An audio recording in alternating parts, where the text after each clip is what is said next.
Hi, everyone, and thanks for joining us for our next session in the American time zone. We're going to be looking at natural refrigerant-based package systems, and I'm joined by Mark Piegay from M&M Carnot, from the East Regional Sales Manager. I'm going to read you a bit from his lengthy CV to show you just why he's the right person to do this presentation. So as I said, he's the East Regional Sales Manager, and he manages the accounts and manufacturer representatives in the East region for M&M. His responsibilities include technical assistance and promotional support for M&M Carnot's products, which range from transcritical CO2 systems and packaged low-charge ammonia systems to compressor packages, vessels, and controls. Quite a lineup.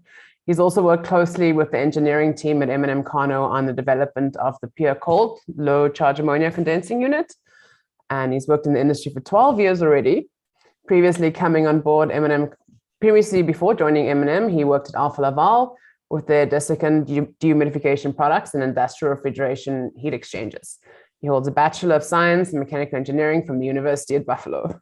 So quite the mouthful, but thanks for joining us, Mark. Over to you. All right. Got a lot to share.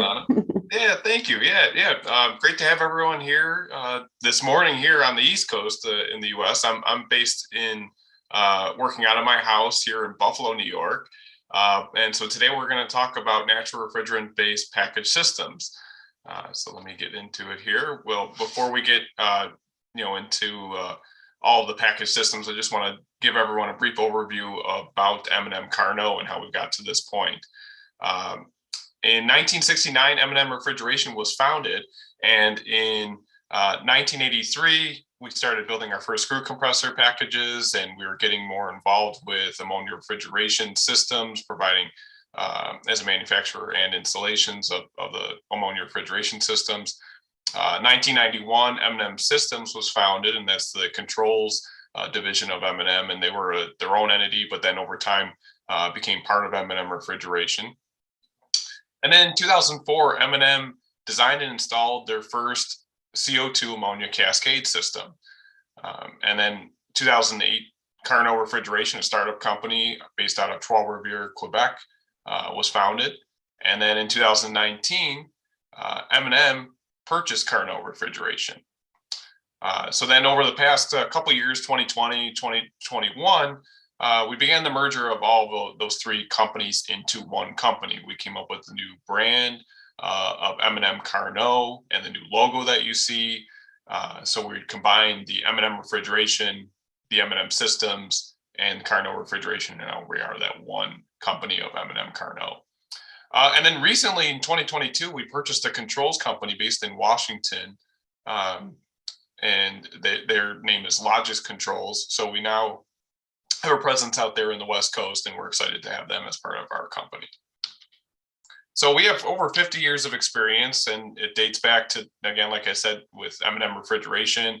And one interesting thing is that we have over 80 Cascade systems installed with M&M Refrigeration. M&M Systems is based in Ormond Beach, Florida, and they have over 4,000 equipment controllers and 500 plus facility controllers installed. And then Carnot Refrigeration is based up in Trois-Rivières, Quebec, and they have over 600 transcritical systems installed in North America, and they actually installed the first transcritical system in North America. And finally, like I said, we have our West Coast presence now with Logis Controls based out of Washington. So if we look at M&M Carnot, our approach to the industry is looking at things from a total cost of ownership. So customers can have a bunch of different factors that are driving their decision on what kind of equipment they want to purchase and install for their application. They might be looking at, do they want to go with a field directed or package system? Maybe energy or water use optimization is important to them. Maybe no sewer or water treatment costs. Maybe they have a shortage of operators, or they want to have no operators at all, or no regulatory costs. Those are all different factors that are going to drive them towards various systems that you could install for your refrigeration application. And so we have things from single stage economized ammonia systems to two-stage ammonia systems, Cascade systems, and those could be field erected. We have all the components that can build up those systems. Or we can look at the package side of things. Maybe the customer's drivers are making them look more towards the package system. So we might be looking at our pure refrigeration line, which is low charge ammonia, or the transcritical Aqualon packaged transcritical CO2 systems. And that's what we're going to talk about today. We're going to go a little bit more in depth on both the transcritical CO2 package systems and the low charge ammonia package systems. So why are you going to go with a package system?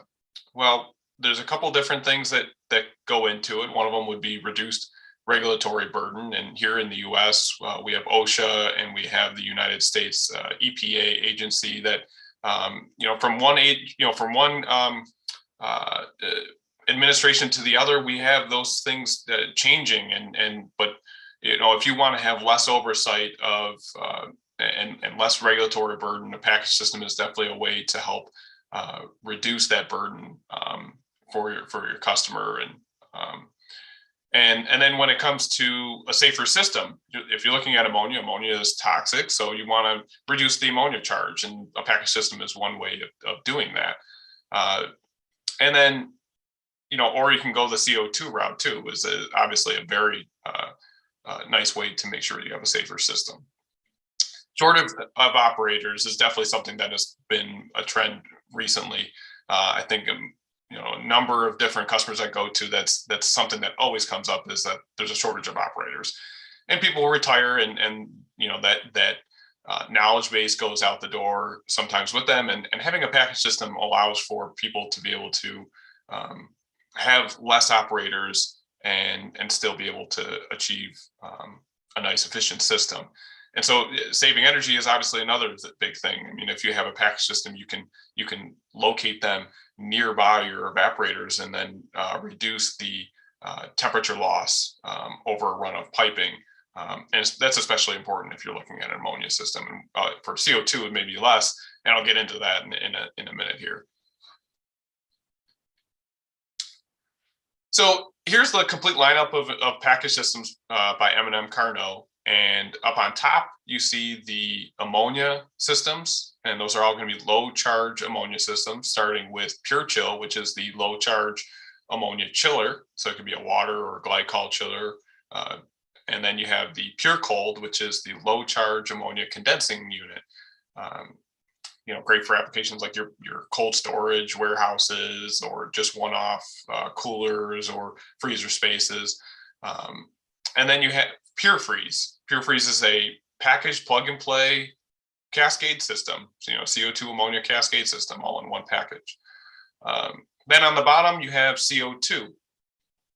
We have the Aqualon Industrial, and then we have Aqualon Chill, your chiller-based version of that. And then you have Aqualon DS, which is the rooftop condensing transcritical CO2 system.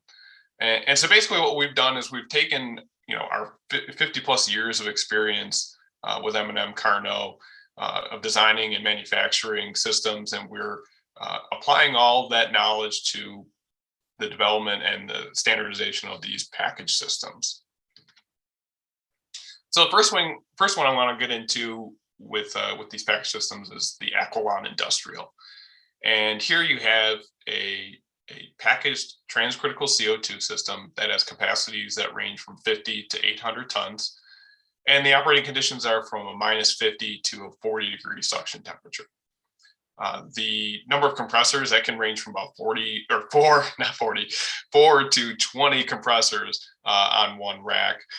And I want to stress that this is an industrial design. And one of the things that we've done is we've taken our knowledge with the M&M systems controls, and we've now applied that to the transcritical CO2 system. So you have industrial controls with PC Enterprises, which is a M&M systems control system that is integrated with the transcritical CO2 system. And then we also have this pulse energy management system too, that allows you to look at the performance of the energy consumption of the package.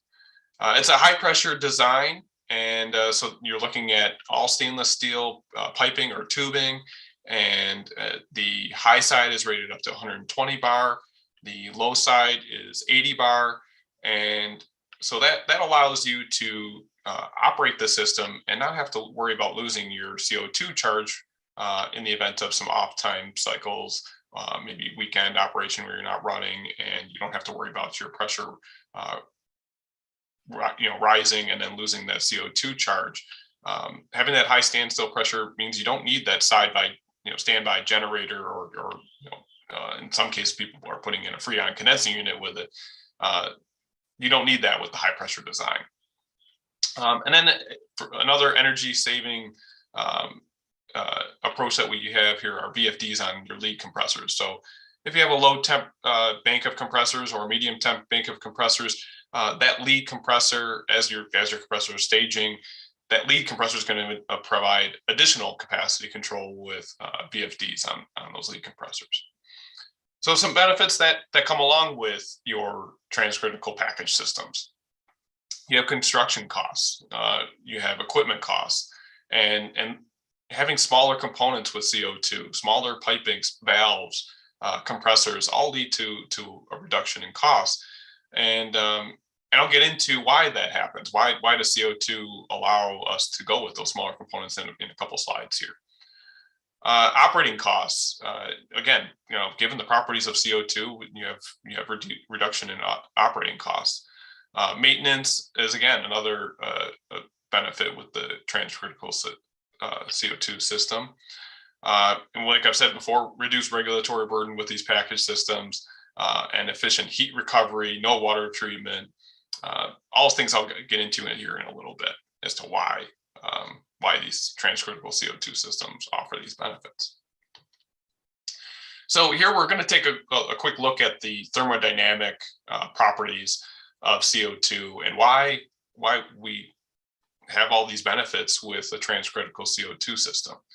And one of them is that you always hear when people are introduced to transcritical CO2 or CO2 system in general, it has a higher operating pressure compared to all the other refrigerants that they've been used to over the years. And that can really be a benefit for the system. One of the things is that it has a very stable operation running as a DX system because of these higher operating pressures. And then another thing too is that if even at these very low temperatures, you're operating at a positive pressure. So you don't have to worry about having an air purger in the system because of these positive pressures that you're operating at. And then CO2 has lower compression ratios, and it also has, with the CO2 operating lower compression ratios, you have a better isentropic efficiency. And then because you have, you also have lower condensing temperatures too, so you can be ramping your condensing temperature all the way down to 50 degrees, which is a great benefit when you're looking at CO2. And then earlier I was talking about how you can have efficiencies with temperature, and one of the things that allows that to happen is that CO2 is a very flat delta T over delta P curve.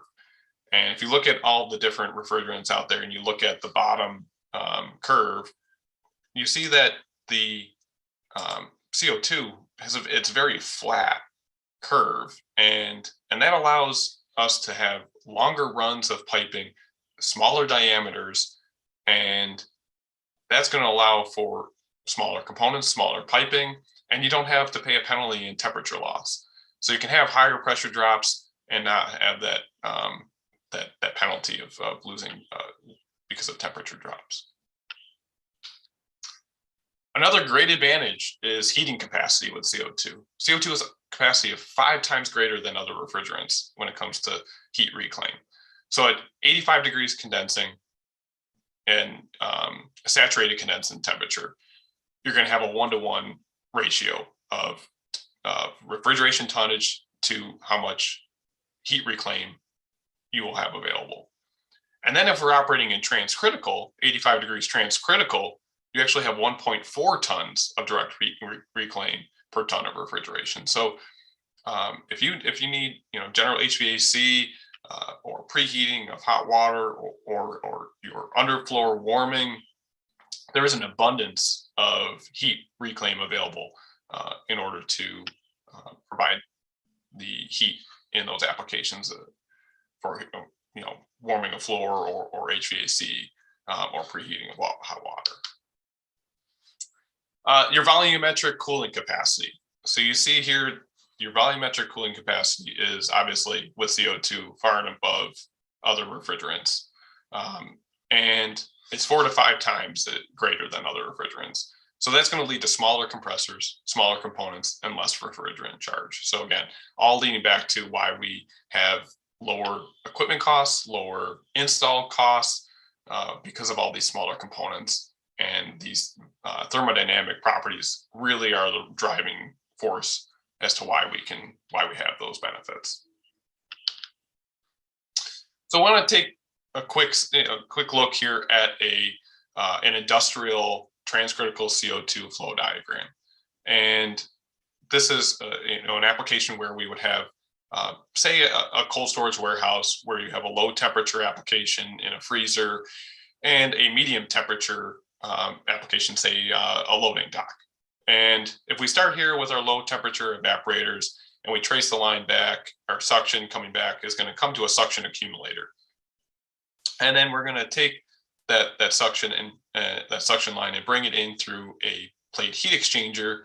And we're going to be doing superheating on one side and subcooling on the other. So the superheating is taking that superheat and raising it up so that we can have a total of 20 degrees of superheat. So we might have 8 degrees designed into the evaporators, and then we're taking it up another 12 degrees Fahrenheit for the low temp CO2 compressors. On the other side of that heat exchanger, we're doing subcooling. So we're taking liquid out of the intercooler and we're subcooling that liquid before it goes out to the low temp evaporators. And if we look at the CO2 intercooler, that's one thing that is different about industrial designs, is that we always have an intercooler in the design, and that is generating some nice energy advantages for the system. You have about 7 to 9% advantage on your COP when we're utilizing this intercooler.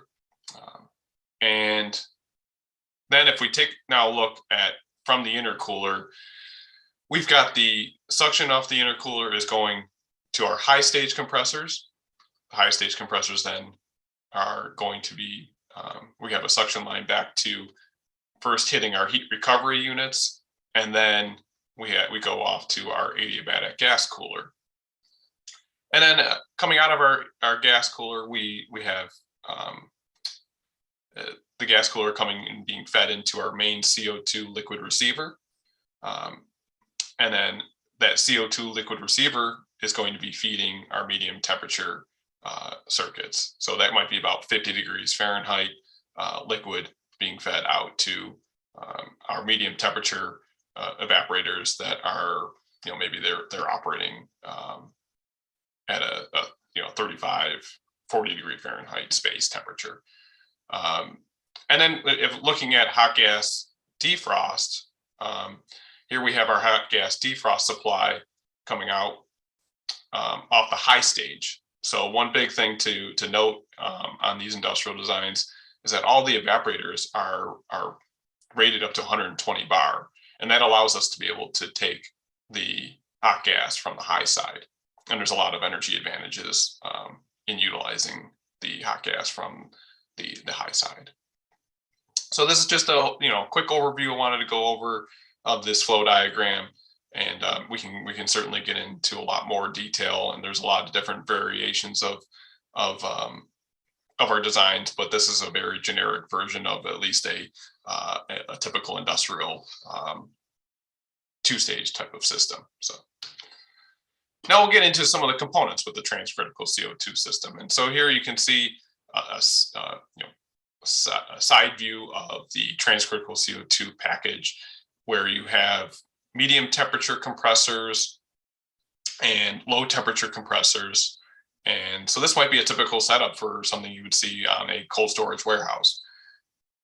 And then paired up with these compressors are going to be coalescing oil separators. So you see about 1 coalescing oil separator per pair of compressors. And these are semi-hermetic compressors. And then you have a liquid receiver that's on the back side. And then you have the all the valve stations mounted right on the rack itself. You have a suction accumulator.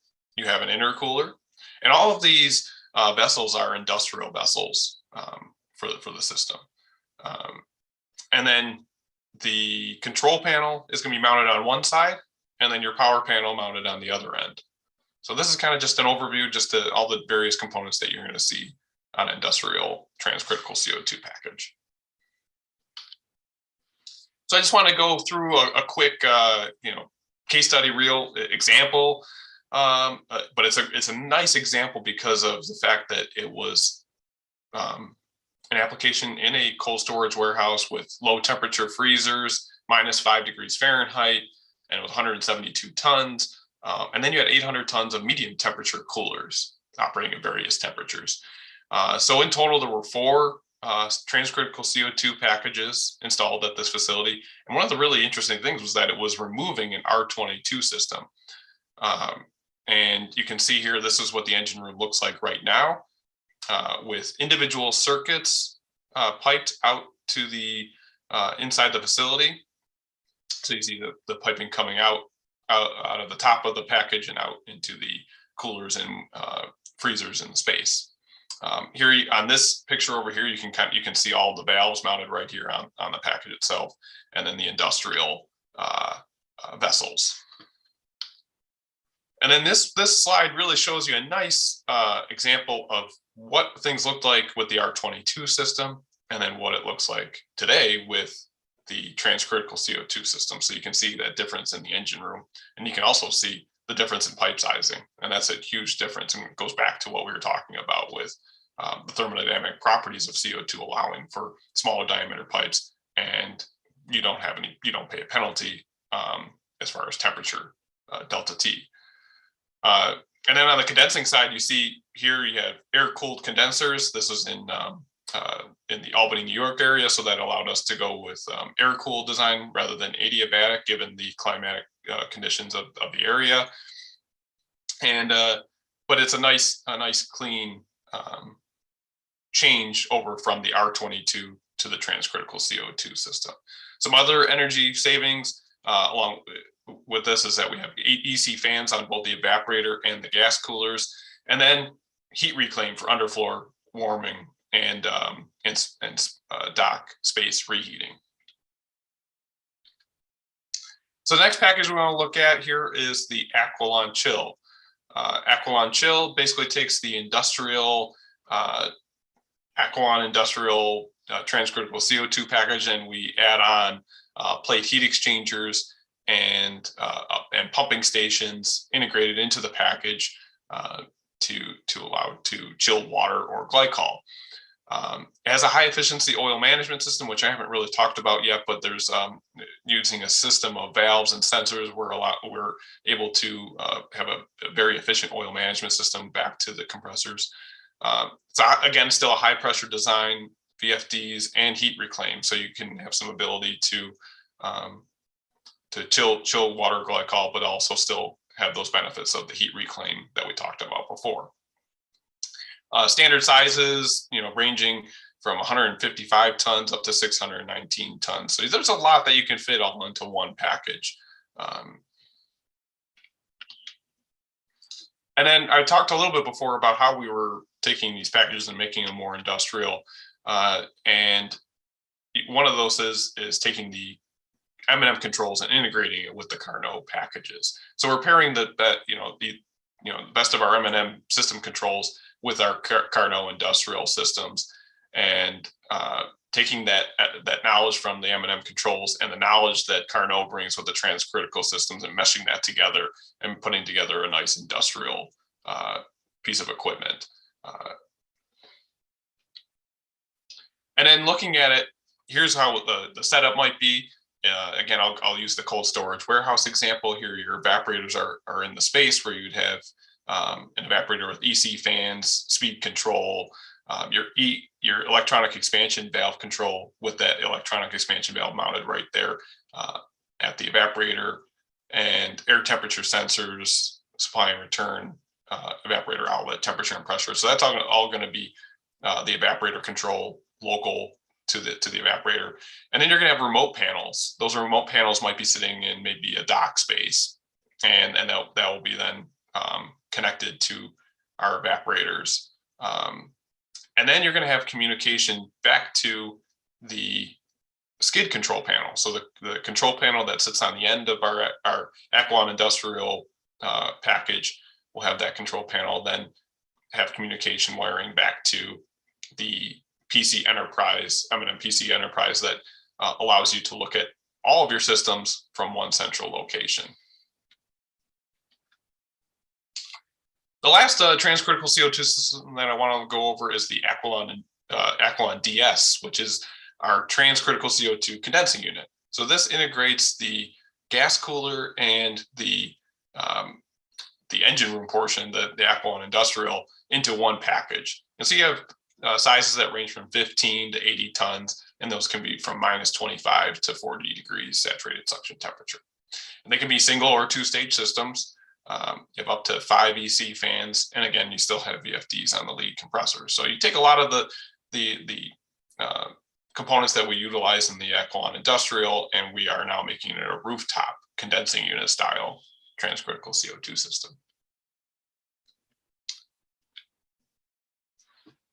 So now I want to get into the low charge ammonia systems. First off, we're going to look at is the Pure Chill. Pure Chill is our low charge ammonia chiller package. And with that, you have a flooded plate and frame chiller that's then connected to a dual flow surge drum. There's a mechanical float valve for liquid makeup. It's all packaged within a sound attenuated enclosure. And then you have, it's more of a reach-in style package. So you're going to have full access around the entire thing. You have PLC control with an HMI touchscreen, and then industrial urethane insulation. And you have a reciprocating compressor on these packages. And one of the nice things about utilizing a reciprocating compressor is that you have better turn down, and it's 15% more efficient in these chiller applications. But you could also do a screw compressor if you wanted to, but the reciprocating compressor offers a nice turn down. VFD starter panel, and all of your chilled water loops with air vents, relief valves, sensors, isolation valves. And then finally, we have the emergency temperature control exhaust fan. So you have your temperature sensors controlling and making sure that we maintain a proper temperature control inside the package, but also you have your ammonia leak detection. So, and it has a horn and strobe. So that way, if we do have an ammonia leak, that would activate that exhaust fan to make sure that we are providing the correct air changes inside the package. Here's a picture of a system that's located right here, or right at our facility in Maryland. And you can see schematically here that it is a critically charged system with very minimal operating level inside the surge drum, flooded evaporator. In this case, we're showing a water-cooled condenser with a high side float, and the condenser is being fed with cooling tower water and with a side loop to cool the recip compressor. These packages, they range from 93 tons to 370. And really, I think the most interesting thing that we can look at here is that it's a very, very low ammonia charge. Here you see 108 pounds in a 93-ton system. So almost 1 pound per ton. Then it gets even less. Here you have 216 pounds of ammonia and 370 tons. So now it's, you can see it's a very low ammonia charge for these chiller packages. The next one I want to look at here is Pure Cold. Pure Cold is a low charge ammonia condensing unit. So here you have you basically have a system where there's an engine room on one side here that I'm showing, and then our adiabatic condenser packaged right with the low charge ammonia condensing unit. And This can be operated as a DX system or pumped recirculated. It would be a low pumped recirculated 1.2 to 1 recirculation rate.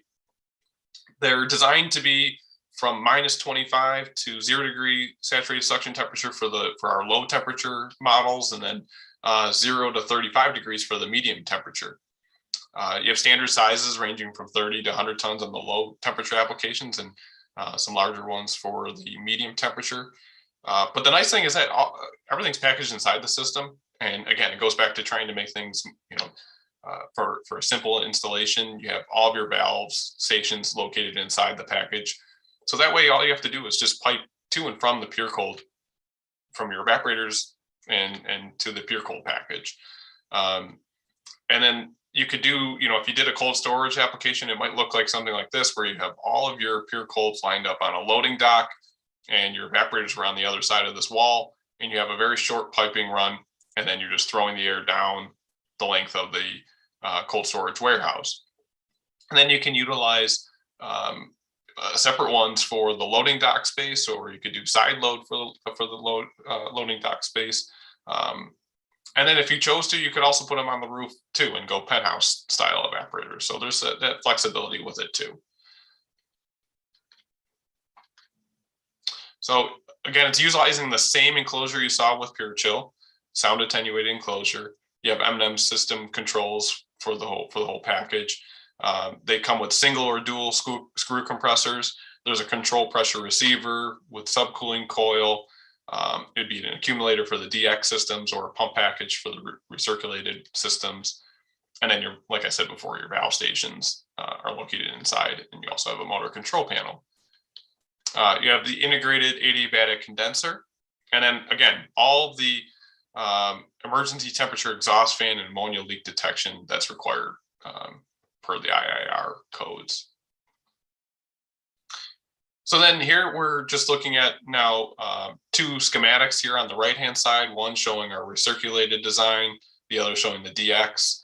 And one thing you'll notice is that they're paired up with the freezer evaporators and loading dock evaporators. So you can do low temperature and medium temperature in the same unit if you want to, or you can have just all low temperature. And so you'd have either 2, 3, or 4 evaporators hooked up to one pure cold. Single compressor systems and dual compressor systems. And depending on the application, you're going to be either using, the CPR or medium temperature applications. You'll be piping directly from the high pressure receiver out through your subcooler and into the to the evaporators. So you have what I have shown here are all the DX models, and so you have various models available for your application. But then the ammonia charge is also still quite low, ranging from about 267 all the way up to 554, but still a very low amount of ammonia in the system.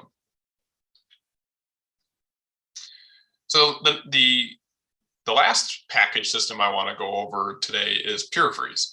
PureFreeze is the low charge ammonia CO2 cascade system. So basically taking that cascade system and putting it into an ice package. Here we're using direct drive CO2 recip compressors. We're also using direct drive ammonia recip compressors. So you have one compressor on the CO2 side, one on the ammonia.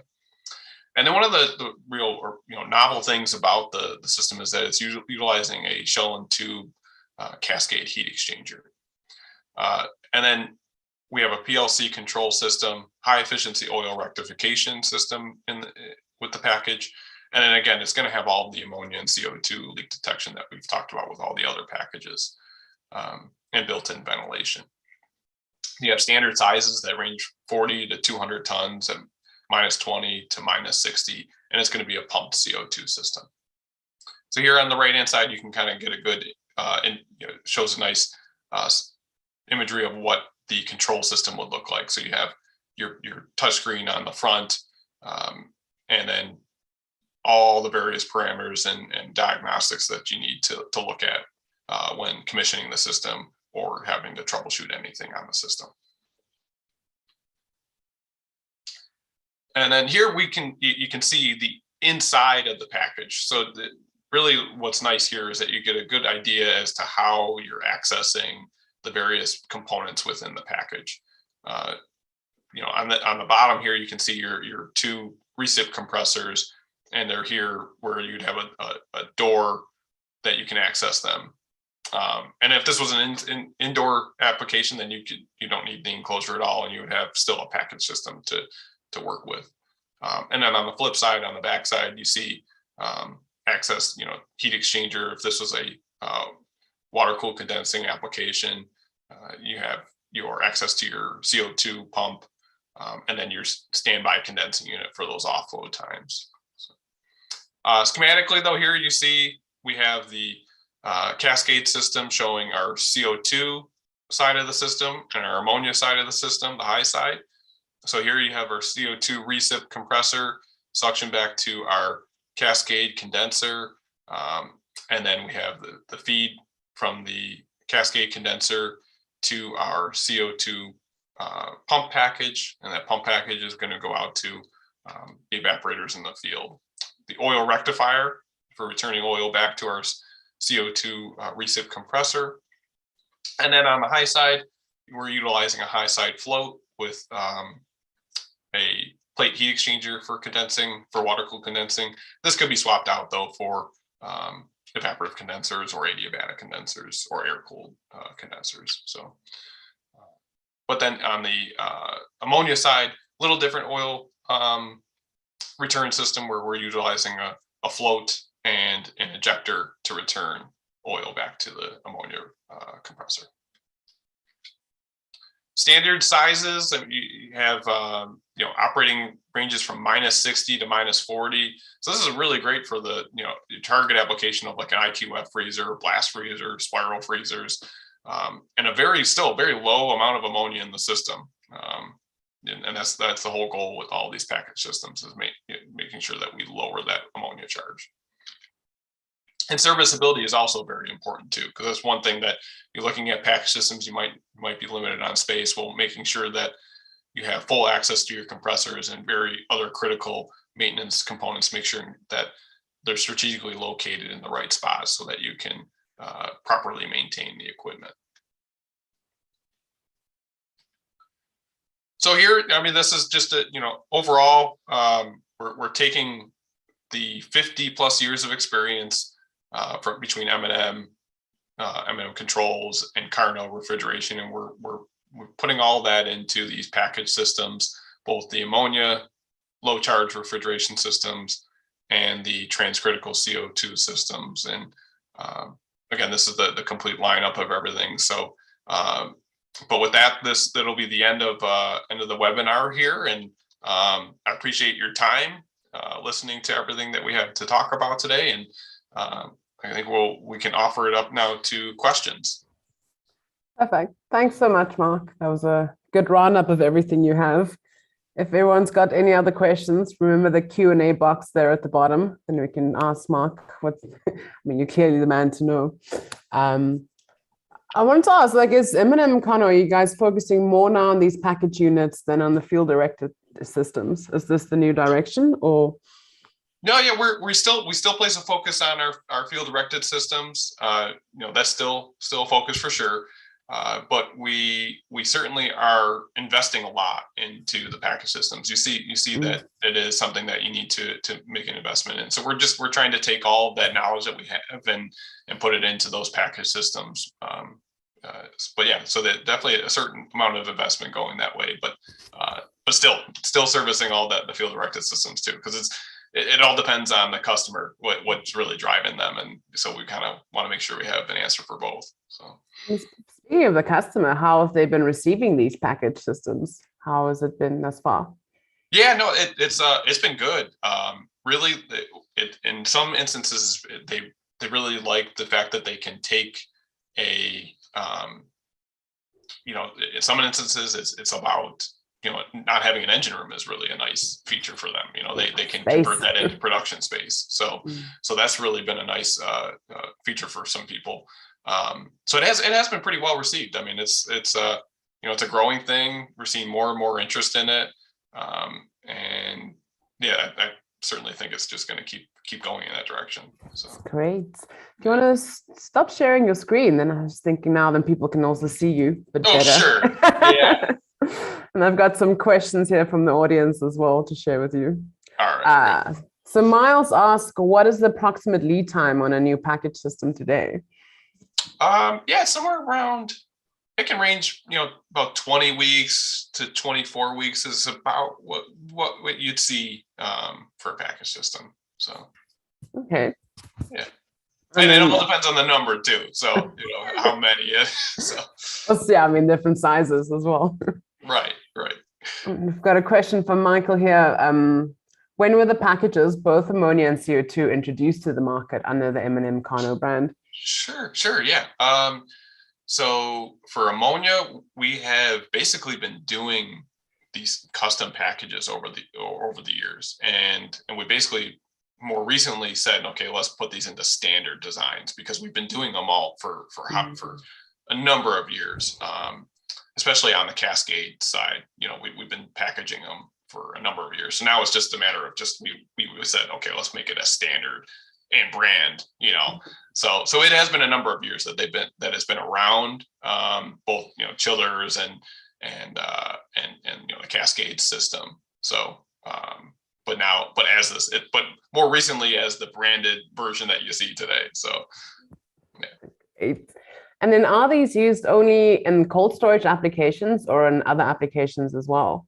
Oh yeah, no, sorry, I kept bringing that up as my go-to application, but the most common one. No, I know, yeah. No, it's food processing for sure. I mean, we did a transcritical system. Last year. It's going in right now for it's a chiller for food processing and salad dressings. We have meat applications, meat processing. We have getting various cold storage, but also a mix of good food processing involved with it too, for sure. So, yeah, I mean, there's a lot of those applications around. So that's yeah. And one thing that comes up is maybe I've got a food processor who is tapped out with their ammonia system, and they said, okay, I just want to put this new expansion on, and I don't have any more room in the engine room. Let me just look at this spot over here, and let's put the system, along with this packet or this new expansion, and that goes for both, storage and for food processing. That must be a nice thing for the end users, kind of a bit of a quicker fix. I mean, space is always a challenge. Certainly, yeah. Especially this side on Europe. I think in America it might be a bit less of an issue. I mean, just a bit of a general question. I mean, you've been in the industry for 12 years. How has the market changed in terms of refrigeration? What's been the most noticeable thing for you, the direction that it's going? Certainly CO2. That's definitely the one that jumps out at me the most. In the beginning of my career, it was always either synthetics or ammonia, and then CO2 has definitely been. I've noticed a big jump in interest in it and application and development of the systems. So and then along with it, I mean, obviously we're seeing more focus on the environment, which is great. So seeing more of that focus has definitely raised the awareness of both CO2 and ammonia, which I mean is great for everyone. So I think it's much needed. And I think that's focus on the more environmental and sustainable aspect is obviously also going to drive the R&D and investment more in the natural refrigerant side and CO2 and ammonia, so we can get more new great products and more efficient and new great solutions such as this. Which is, CO2 is a bit of the star pupil now. It's definitely becoming more popular, but it's also, I think, very much expanding into different applications, especially industrial, where people didn't think it would go into initially. So, right. Yeah, you look at the number of installations over the years. It's always been supermarket or various commercial applications, and then we've certainly seen a growth in the industrial sector. So. Bit of healthy competition between CO2 and ammonia, but as long as it's not chemicals. yeah. But it's interesting to see how people kind of analyze what might be a better fit for them. The CO2 or the ammonia. Maybe there's someone who just doesn't have ammonia at all, and they don't want to go down that route, or they're a plant that has ammonia, and they just said, okay, I'm comfortable going ammonia, but I just want to go with maybe something that's a little bit lower charge. So yeah. Definitely always like, yeah, it depends on the project and the client and so many things. Like, at least you've got a whole stable of products now to offer. Oh yeah, Great. definitely. Yeah. So, bit of a clarifying question on the one before in the chat box. So the standard design for ammonia and CO2 M&M Carnot packages started when exactly? I can't give you an exact year, but the Cascade systems, I want to say, I'd have to come back with an exact year, but it's over 5 years ago that they definitely had it. They packaged it because since 2004 they've been doing Cascade systems, and along that way they've packaged them for customers depending on how they needed to be installed. They actually would package them just like what you see today. There's a little bit different changes though with the package now that we're presenting to the market. One being the Cascade heat exchanger. That design is always important to look at. So, but otherwise, there's, it has been around a while. So, yeah. Sure, you also have a lot of internal engineers and R&D guys that's always like tweaking the design and improving it a bit. Yeah. No, for sure. Oh yeah. Yep. Always got to try and we're always trying to make things better for sure. I feel like that's just the nature of us engineers. So yeah. And I suppose you also have the added benefit of also like installing these systems in the field as well and seeing how they perform and getting the feedback and then bringing that back and improving it. Oh, for sure. Yeah. Yeah. So we've got another question here. What is the biggest challenge so far using this Cascade system in the commercial refrigeration sector? Is it being used in commercial? Yeah, I'm not sure about commercial, but in terms of the biggest challenge, the biggest challenge would probably be, I think over the years, they would, oil, rectification system is not, I wouldn't say our challenge, but in the industry, I've seen that has been certainly a challenge. So I would say if you focus on how your oil management system is designed within the Cascade system, that's certainly been a challenge for people. So these systems, do you guys normally have a maintenance contract as well that you look after it yourself as well, or how does it work? Yeah, that is something you can do. We work with a lot of contractors here in the U.S. that also look after these customers, so they will also have certain setups, or they can work with us too. Given the knowledge base that M&M Carnot has with the CO2 side of things. So you always make sure at least they know what they're doing, and yes, yeah, very important. Yeah, check. And then anytime someone needs education on it, they're always welcome to come to the plant, get further education on it, work with our service technicians. That's always something that's available. So give people more you've got all these years of knowledge needs to be shared. Yeah, definitely. Yeah. So, but if we've looked back, so I want to ask you kind of one more future question, then we can probably wrap up if there's nothing else from the floor. But sure. Specifically on the industrial refrigeration market, like where do you think we're kind of heading in the next 5 to 10 years? What's going to be the biggest change? Like where's the sector going? Especially in the North America sector. Yeah, North America certainly has grown in interest in both in Cascade and transcritical systems. So I think we will I feel like we'll see more interest in some version of CO2 systems being utilized more and more, and regionally too. I mean, within like North America, you have so many different climates to consider. So as we see CO2 designs develop, especially on the transcritical side of things, we will start probably seeing more locations around the U.S. Utilize it because they'll see that the transcritical system can operate at the same energy consumption as, say, energy efficient single stage economized ammonia system. I think that's what we'll start seeing more of, is just more transcritical, and then also more Cascade as well. So I really do think that's what you'll see. So it'll help with lowering ammonia charges too, if you want to still utilize the benefits of ammonia and the properties on the high side, but then utilizing the CO2 on the low side properties. So all in all, I think that would be my guess as to where things are heading. So Yeah. We'll see. We'll see. Well, the good news is the more successful case studies you have, I think the easier it'll be to sell this in the future. And I suppose the regulation will catch up in North America as well to kind of force the market more into this direction. So it's good that the products are ready, you know. Yeah, definitely. I mean, that and then heat pumps. I mean, if we see how things Europe has been, I mean, heat pumps are certainly things that are we've even just more recently we see people starting to get involved with those. So I think that's going to be a very big market to take. So I'm sure we'll see lots of new development there. Yep. Yeah. I mean, thank you so much, Mark. That's all from my side. I didn't know if you wanted to add something else, but thank you very much for the informative discussion. Yeah, no, thank you. Thanks to everyone out there. I hope you learned a few things about package systems and CO2 and ammonia, and you know, it'll be fun to do this again sometime. So great. Thanks so much. The next webinar will be at 12 by Techo. Thanks, everyone.